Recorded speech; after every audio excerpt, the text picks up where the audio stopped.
The tragedy of the Sultana began when, over a period of 2 days in Vicksburg, Mississippi, over 2,500 souls were boarded upon a boat that was built and certified to carry only 376 passengers.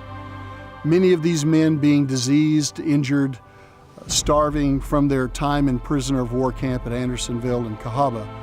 Many of these men had to be carried on board this boat, laid in place to where they couldn't move. With over 2,500 souls on board, including crew, passengers, and prisoners of war, there was no place for them to even sleep. Men had no place to even lay down. They fought for space. They were tied to the ramparts. They were tied themselves to the post just so they could sleep. There was no place for them. It was so crowded. They fought a flooded Mississippi at over twice its current, outside of its bounds on the western side, the Arkansas side of the river, and about 7 miles north of the city of Memphis, at a little bend in the Mississippi River called Chicken and Hens Islands. The boilers on this boat exploded, initially killing 400 to 500 men, blowing their bodies high into the air, as survivors would say, and out into the water.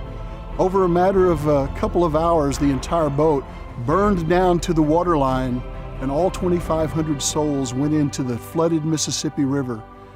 It was 2 a.m. on a cold, wintry April morning, and the explosion was heard 7 miles away in Memphis.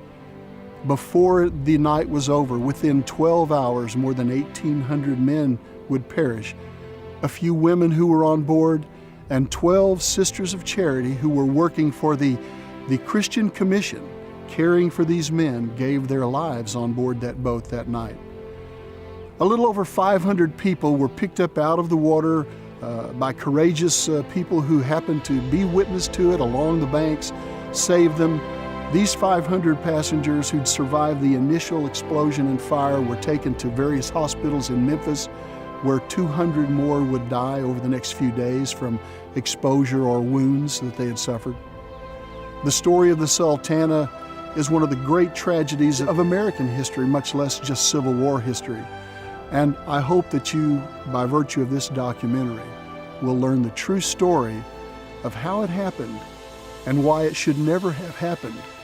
But it did because of graft, extortion, and greed, and under-the-table payments paid by boat owners back to Union officers who were being paid to overload one boat while allowing 2 other large steamboats to leave Vicksburg virtually empty.